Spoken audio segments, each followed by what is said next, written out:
Yeah.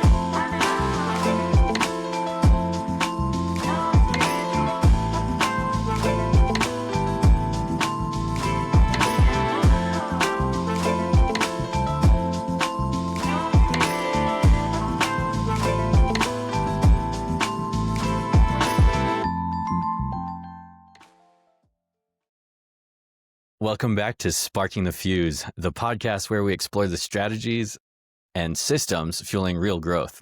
Today, I'm joined by Rachel Mawhirter, founder and CEO of Marketing Maven Consulting.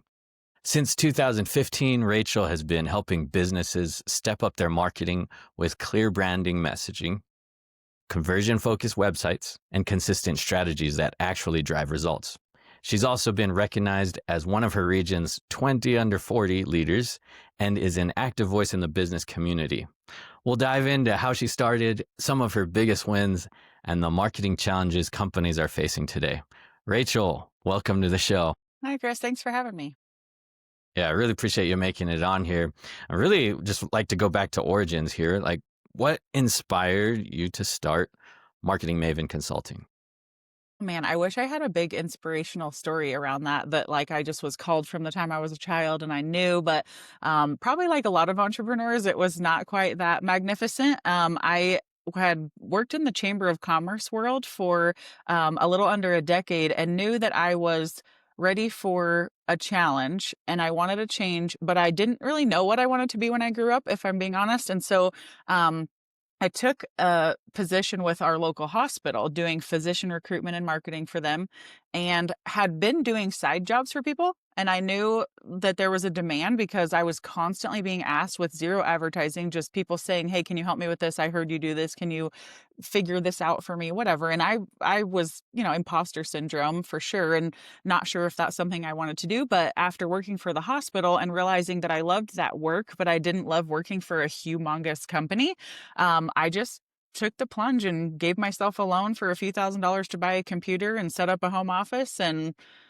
I had some contracts lined up ahead of time. Just took the plunge. And it's ever since then, it's just been an evolution of figuring out where I think our team's skills are and where we add the most value, and also deciding what we don't want to do. There's so much opportunity in the marketing space, and we've experimented and then over the years kind of narrowed to really what we feel like we are good at and what makes us unique. And so it's just been a journey. I wish I could say I knew all along I was going to do this, but I definitely did not.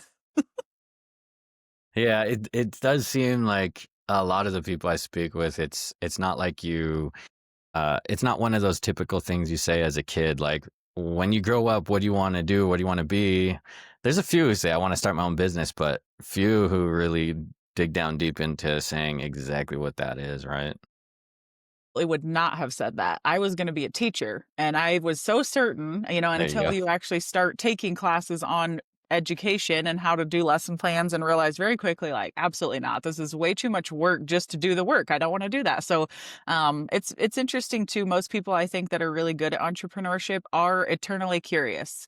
You don't necessarily feel like entrepreneurship is your calling. You just see opportunities and things that you think you could be good at. And I think for that to work well, you have to be one of those people who's a little itchy all the time, a little bit like, well, what if we did this? Or like, I think we could do that. And you have to be a little bit unsettled. And so I think a lot of successful entrepreneurs do start from a place of, I'm not really sure. I just think it could work. So Yeah. that's true for us for sure.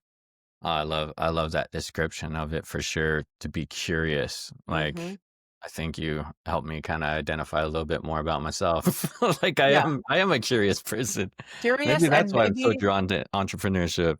maybe a little bit, what's the word? There's a term in mental health that's like kind of you're always a little unsettled and adventure seeking. And I do feel like that's another attribute of entrepreneurship is always wanting that next challenge and never really being satisfied. So I think of like the musical Hamilton when they're describing him as like, will you ever be satisfied? And to me, Mhm. entrepreneurship really is like, not that you want to be ungrateful, but you do have to be constantly willing to challenge status quo and sort of thrive on what could we do next? What's the next thing we could level up? How could we improve? And you have to just be wired to want change a little bit. Yeah. No, that's awesome. I am interested, like, so you fall into entrepreneurship. What challenges did you run into early that shaped how you run your firm today? So we don't have time to get into all the mistakes I've made and all the challenges we've overcome, but I would say there's probably two categories of challenges that, for me particularly, that have come up multiple times. And one is finances. So as a creative marketing, communication, sales oriented person, finances are something I don't enjoy looking at. I don't enjoy planning for. I want money to just fall out of trees and me to just not have to look at it, but that's not real. And so, I've been forced to evolve and learn things that I would have rather not. I almost failed accounting class in college, and ironically, that is the college class that I use the most as a business owner. So, finances for sure, and that's different flavors. Like at one point in the business, it was figuring out our sales systems and how are we going to, nurture leads and make sure we're providing a good experience for new customers. And then at another point in the business, it was more like, what's the right time to add employees and infrastructure without, going upside down on our revenue, but you need the people to be able to sell. And so that's been a challenge at multiple times. And then also just thinking like a CFO. I don't think like that. And I don't want to think like that. It's not something I enjoy. And so finding the right combination of outsourcing things, but also not being too hands off, and just, that's created some challenges over time where if you're not watching it, things do happen that you would have been easier to fix up front, and now they're harder to fix after the fact. And finances for sure. That's like a whole category of things that I don't think I've necessarily enjoyed, but you learn, and also you get good people around you where they do most of it and you just kind of look at it. And then the other side of that I would say is our systems that we use internally to make sure that we deliver on the promises we made. So when we were new and there was just a couple of us, it was really easy to have like a spreadsheet. You could just track the work you were doing and it's really not that complicated. But now as a team of 8, it's very different and we can't operate that way. And so over the last probably 6 years, we've invested a ton of energy into, we use monday.com for project management and having all different sorts of boards and workflows for the different types of work that we do, as well as tracking our own accountability for things like the financial projects we were working on and how do we handle our client communication. And we are now a very organized, well-oiled machine, but that didn't always happen. And then you expand your team and you have to figure it out again. And so those two columns, I would say, are the things that we do consistently come back to. Like you level up your finances and you grow your team, and then you've got to work on your systems again. And what's the expectation and how do we onboard employees and just all those like processes behind the scenes. And I feel like we're headed into year 10, and only just now do I feel confident saying that I think we have pretty good systems. So Oh, that's great. Yeah, I think, when I look at companies, in my mind, I break it down very simply. It's like you start with marketing, making sure you know who your client is, going after them, right? And then you have their sales that you're going more direct with. And then once you get those clients, now you're looking at operations, and let's throw finances in there and all that too. yes. What's like when you go through this triangle, you do start seeing where the systems break. Like, is it breaking because we're just not getting enough actual eyeballs into this business? We can't sell them, so we don't have anything happening here. And then if we accelerate this, and there's a ton of operational things to deal with Yeah. now, is it breaking? Is the system breaking? Right? It sounds like you've gone through that iteration process probably quite a few times to Yeah. be able to arrive at where you And are now. I think with when you have people involved, there's also an element of change fatigue where you have to be strategic at times where oftentimes problems don't exist isolated. So like say you were neglecting your um, overhead cost per hour for a long time. And then it becomes apparent that there's a cash flow issue and you need to address your pricing model and what you charge and how you charge for things. That also comes with an element of typically, like, it's not just a financial problem at that point. Then there's also an element of like, okay, but internally, now how are we going to track our time? How do you guys know how to bid things? And we need to do a training on how to charge for things. And you have to be conscientious of not dragging out the change process unnecessarily, but also not exhausting your team with constant change or the perception that there are problems. And so another thing that I would put on that when you think about like evolving, another thing that I think was really important along the systems part is maybe the people column would be another one. That's actually been the easiest because my team is amazing. But we creating culture that where you share the ownership in the progress has been monumental. And we didn't do that well. I didn't do that well until a few years ago. And today, I didn't see it happening incrementally, but now being able to look back and see where we were to now, it's so refreshing that I feel 100% confident that the people on my team, if they see an opportunity to improve, they will suggest it. They're writing best practices. They're offering suggestions on board structures within our app. They're saying, hey, I think we need to charge more because we want to be able to offer, for example, we do brand style kits where we make someone's logo, but it's not just a logo. It comes with a style guide and a set of font recommendations and a little pretty package of things and background textures and icons and all these things. And so that's something that just most recently my graphic designer said, hey, we've been doing a couple of these recently and we feel like we're not charging enough because we're constricted on time to do a good job. And the client's never upset at what they got. They're always really impressed, but we need the time to do it well. And so that shared ownership mindset where everyone is equally vested in things going smoothly, things being profitable, where we're headed in the future. That was really important. And that probably overlaps both columns. That's like a financial thing and an operations thing, but ultimately it's like an umbrella culture thing. And that's, I wouldn't say it's been a challenge. It's happened naturally. And I'm very proud of where our culture is, but it's hard to articulate when someone says, well, how do you create culture? It's like, oh gosh, it's hard to remember all those incremental steps you took to get to where you're at, but culture is important too. No, I love those. I love those three like major points you made there with learning about yourself and how this well, I'm not going to say mistaken, but accidental entrepreneurship has helped you learn some super valuable business lessons. And obviously you've got staying power because how many years did you say you're in it now? 10 years? We just finished our 9th, headed into our 10th Yeah. year. So Yeah. Check that out. yeah, That's great. Congratulations. thank you.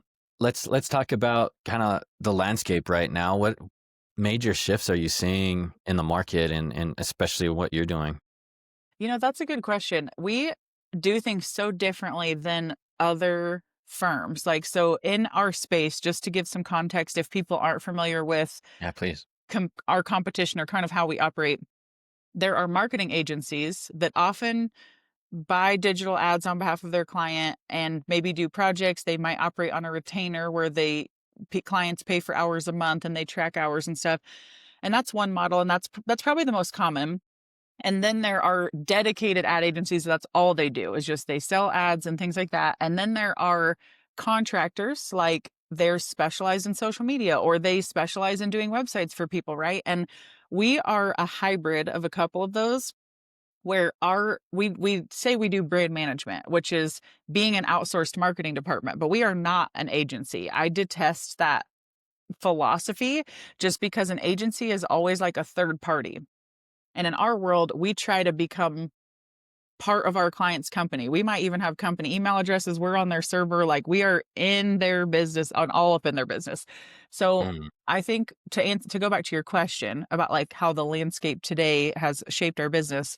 One of the things that I think has helped us get here is that we aren't trying to offer services.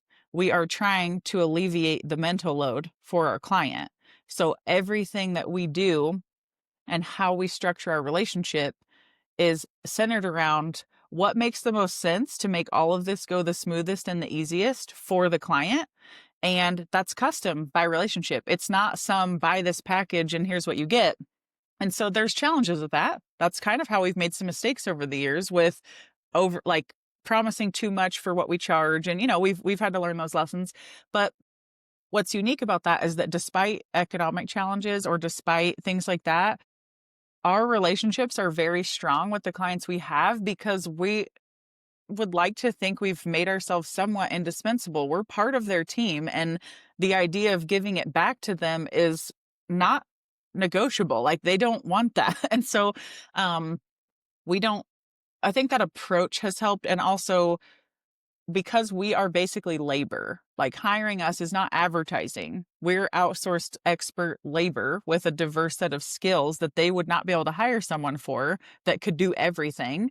Um, the economy and the business world, I'm not saying it doesn't have challenges or that we don't see a shift in the kinds of leads we get and things like that. We do for sure. But we've been very fortunate that because we work with people year round, that economic change and turmoil is maybe it just is delayed. Maybe we just haven't seen it yet, but luckily we're very optimistic. I think the nature of our business is helps us survive things that maybe people who only do project work would feel a lot more deeply than we do.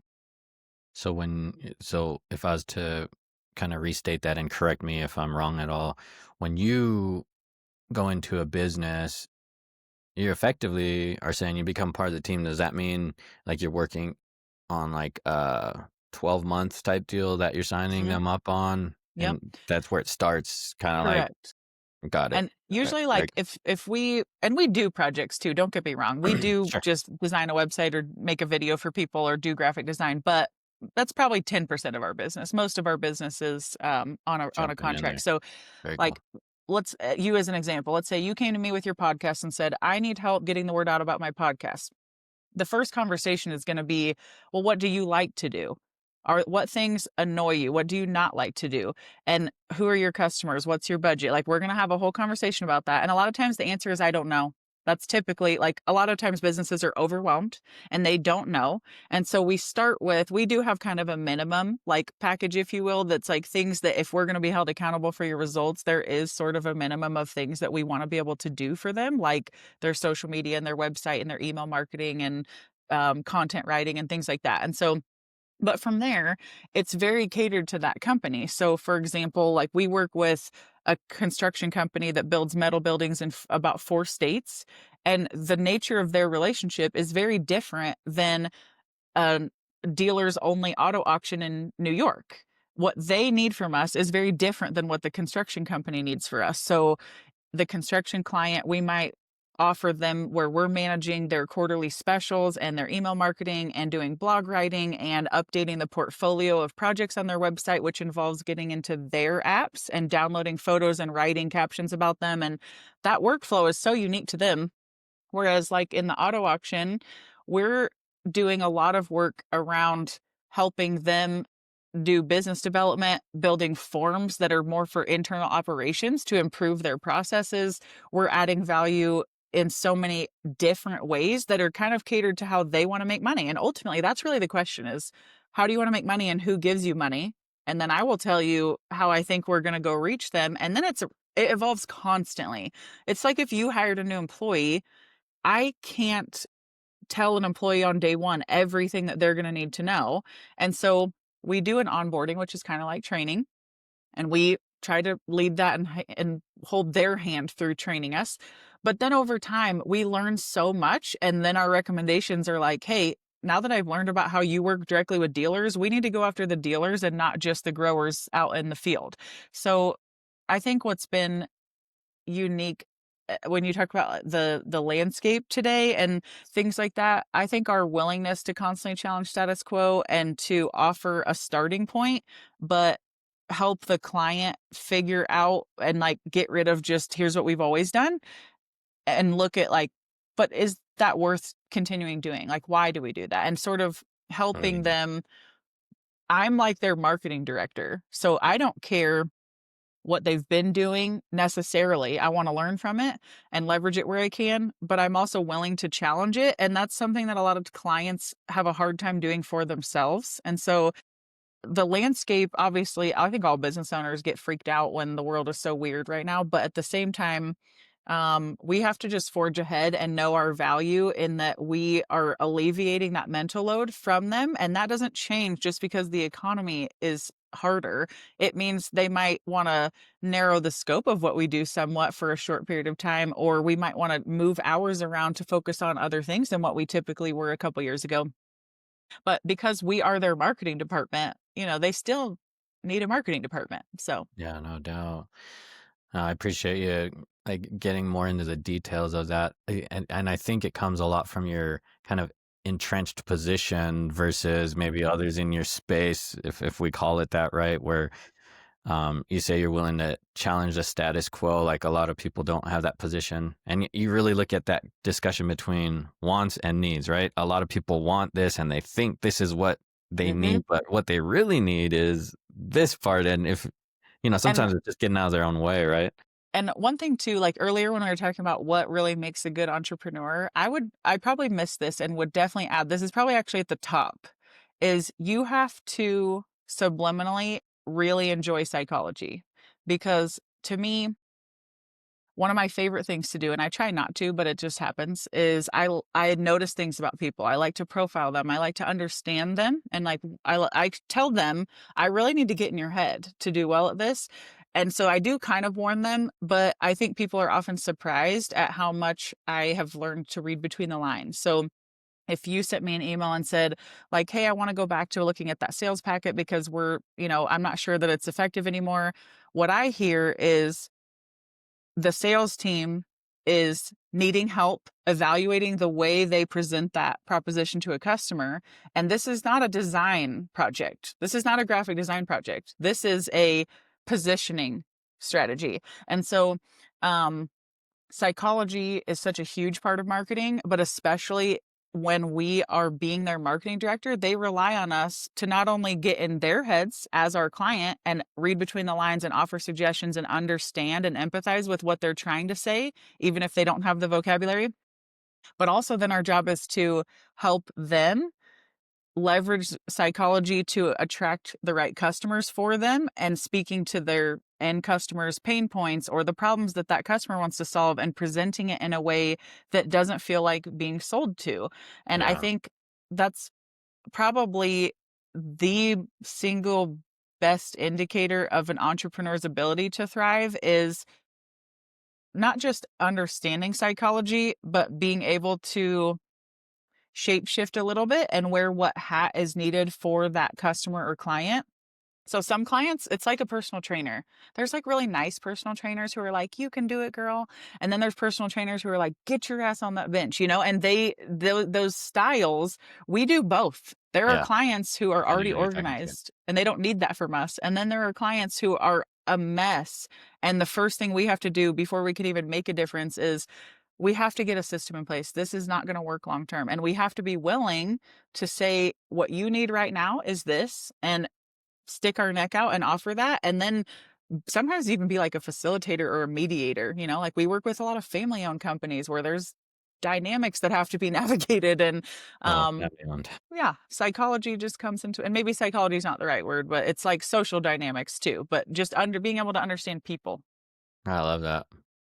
Um, from where you sit, if I could ask you, where do you find companies are losing the most opportunity right now? So speaking about just different marketing strategy or tech or tactics. And do you mean other companies like mine or companies in general? Yeah, companies in general, people who would be your clients, for Yeah. example. I need help. I need help. Yeah. Where are they missing? I think, and I'm probably biased, but a lot of times, and I'm just going to go off of my own experience and not Good, good. assume or Mhm. generalize, but what we see a lot is that companies who come to us often are doing a lot of the right things, but it's piecemealed by different people and it lacks consistency. And then they don't understand why they don't see the results that they should because they're like, but we're doing email marketing, we're doing text marketing, we post on our Facebook page, we send out, mailers to our customers, but they're all so random and there's no strategy behind it. And they're also doing it always at the 11th hour with very little planning or forethought. And so, without being too broad, I say strategy is I think the thing that a lot of people are missing where they view it. They sometimes I think there's this view that marketing is sort of like an essential task. Like Okay, get that email out, check. Now we did marketing. And in reality, that's not doing marketing. That you sent an email. That's what you did. And so for it to be marketing, it needs to be part of a planned effort to reinforce similar messaging across lots of platforms and in the right ways for where that education needs to happen. So, like, I'll give you an example. The auto auction we work with in New York, I know they won't mind me sharing this. They've been around 44 years. They clearly did not need outsourced marketing to get to where they're at. They were already successful, but marketing was always somewhat of a stressful thing because it was like, "Oh, shoot, that event is in a month and we don't have t-shirts designed." Like, it was sort of a task-oriented process that was driven by the calendar. Like, "Oh, that's coming up. We have to do this now. It's the last minute." And Very reactive. Yeah. yes, and so for when they came to us, it was for a new website. And then once we got talking to them, we learned a lot about their business, and we work with another auto auction, so that helped because we could kind of offer some insight into things that work and don't work. And very quickly it turned into a brand management conversation because they were realizing that so many of these things are interconnected, and what we're doing on the website should make staff's job easier by not answering repetitive questions that can be answered by the website. And so typically that's how it starts, is like somebody comes to us and they're probably already doing a lot of things fairly well, or at least they're doing the right things, but they're either not doing them well so that they're not effective, or there's no strategy behind them. So even if they're individually decent pieces, when there's no funneling and there's no like drip campaign thought process behind how are you going to reinforce building that reputation for being the best post frame building contractor in your area, you can't just put out random things. So strategy is, I think, what's missing. That could mean different things for different people, but That's cool insight. Like as you were talking about that, I was just picturing in my head like someone who comes, you're going to an event and you've got like a really nice hat on and it's orange, and you've got like some cool sunglasses on that are like really loud and sparkly, but they're Mhm. like a brown, and then you've got like a shirt on that's really nice, but it's like your whole outfit is so mismatched, Hodgepodge. Yeah. even though it's nice. Yeah. Individually, you show up and people look at you like, Like, what's going on wow, here? Yeah. what is Or going on? I think what also happens is you get discredited. So, like in that scenario, you could have all the expertise in the world and be the exact person I need to hire. But if the impression I get is that it feels unprofessional or disjointed, or I lack clarity and I leave kind of like, they're okay. Like, that's not convincing me. I need to be not only certain that I understand, that I trust you. That's most important. I need to leave a conversation or leave your website feeling like you're legit. You've made a good impression. I trust you. You know what you're doing. And my life will be improved by using your product or service. And so that's where that psychology comes in. And when we talk to a client, especially on the brand management side, we use this for project work too. Don't get me wrong. Like when we help a client know what to say on a video or how to script a new radio commercial or hold music, all the different kinds of things we help a client with, it does come into play. But on a brand management contract, especially, um, it's one of our challenges. I'm still working on overcoming this. I think this is a shortcoming of mine, is that I think in terms of strategy trickling down to tasks. But when you present a contract to somebody, they want to understand the scope. And so we often present it in chunks, like, we're going to do your website, we're going to do content writing, we're going to do email marketing. And what that's not doing is showing the client the importance of that all of these things work together. They're not a la carte little pieces, they are all interconnected. And so that's a challenge I'm working on right now, is how do you offer someone a pitch that really explains what you envision? And that's where conversations come in and, the way we present them. But if there was one thing any company, I don't care what industry you're in, I don't care if you sell a product or time or a service or classes, it doesn't matter.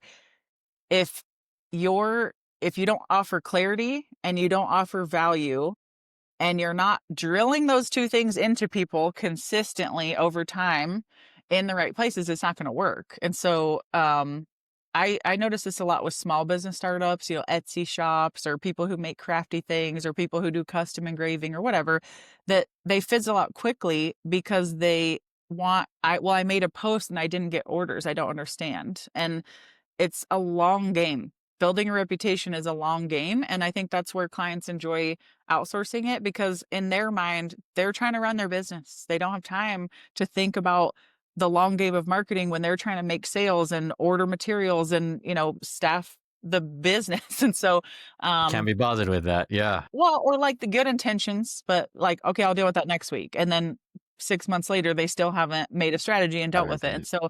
so, if any company, regardless of whether you're a startup or you've been around 30 years, uh, clear positioning, what makes you unique, offering value, and stating that with clarity, and then drilling those home consistently. You've got to do that. And I think that's probably the biggest gap I see when, at least with the clients that we end up working with, is that we can immediately fix those things and then be consistent over that contract. And I don't think we have had a contract where we had to let them go, but because it wasn't working, they weren't ready to trust another person. And we learned that after we had onboarded them.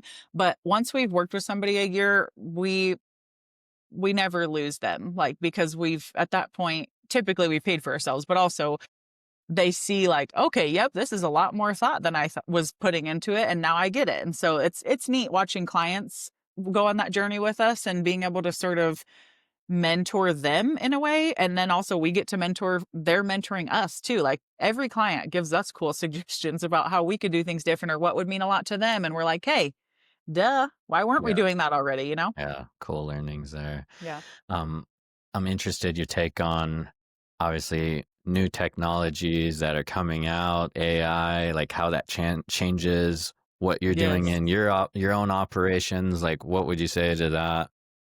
Oh man, marketing and technology are so incested that it's inevitable. You can't not adopt it. It just, you have to. But it is, I catch myself sometimes having to remind myself not to be an old dog that won't learn new tricks because it does sometimes it wears on you when you feel like you master something and then it gets all upset and you're like, okay, now I got to relearn how to place meta ads again. But I will say, the the the cool thing about the day and age we live in is it used to be that if you wanted to be a graphic designer, you would go to college and you would take classes and you would learn these apps and then you were a graphic designer.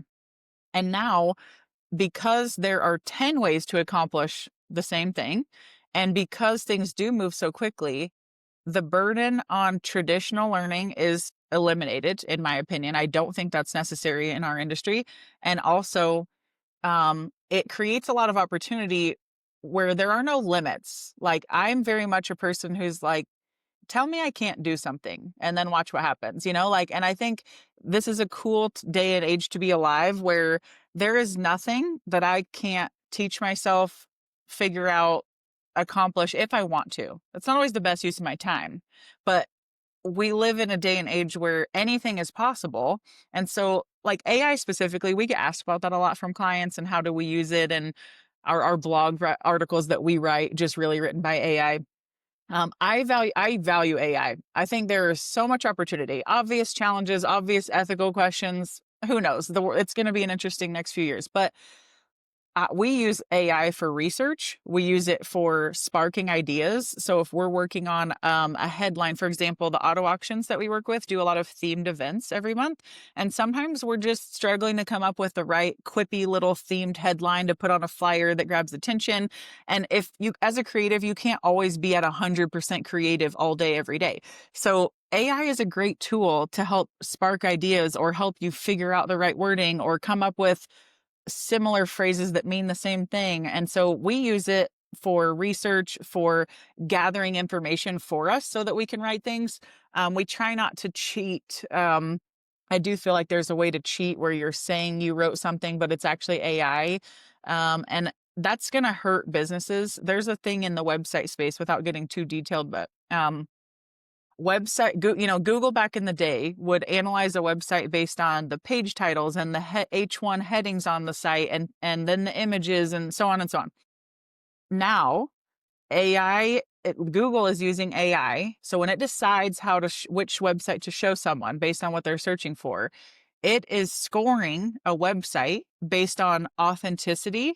And there's a term that I'm drawing a complete blank on right now, but basically it's like alignment. So let's say your headlines and your Google ads out that you paid for say one thing, but the actual meat of your website that's not correct. You will get penalized in the performance of your ads because it feels like you're not authentic.